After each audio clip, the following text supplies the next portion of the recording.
Hello guys, welcome back to my channel.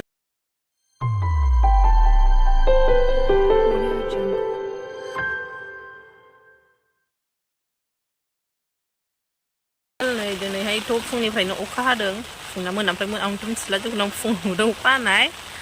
बेनिखायनो जों ओंखारबोबाय आरो अखा हानायाव दखाननि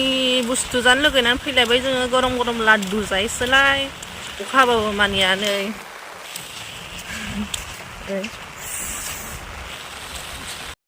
खिथु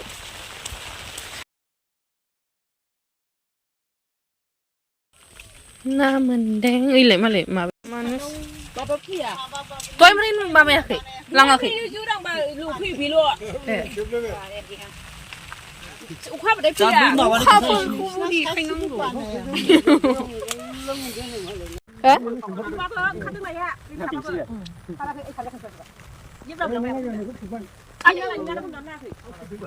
थालाबो नायनो नों माबानायखौ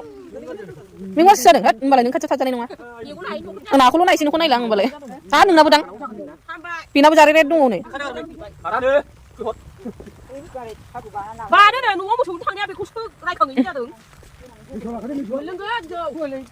बिमाफ्रा सिगां लोंगोन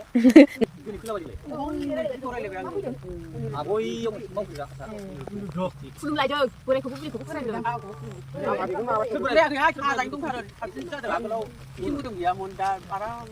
ना बोखांगासिनो नै थुरिबो दंलायबावसो गैया आयौ नै ओइ दुनि गोलैलांजोबसै नै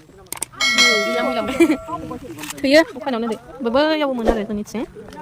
जोंनि हा खाथियावहाय मोनो फानलागासिनो दां आं दा देखायगोन दे लोगोफोर माने एकदम फ्रेस हान गोदान फानो आरो दखानावहाय जोंबो एसे अखा हानायाव मा खालामबाय थानो ओंखायनो दखानाव थांसैलाय बेबायदिबा लोगोफोरा दा खोन्थागोन दे गथ'फ्रा दासो स्कुल गबोदों बोरो नोंना बेगालाय ए फरिखासो नाया बाव होग्राफ्रालाय अखा हाबाथाय नानि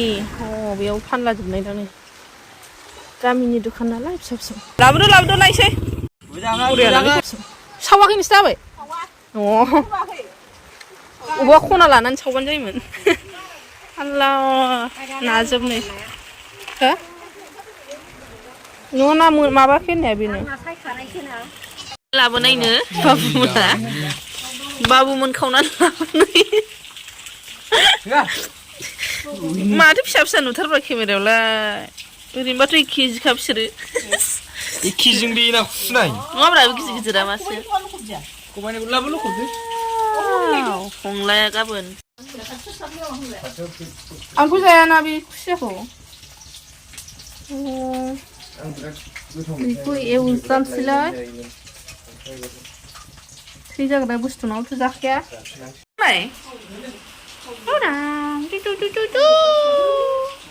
Thanks for watching, logofer. Bye bye. Good night.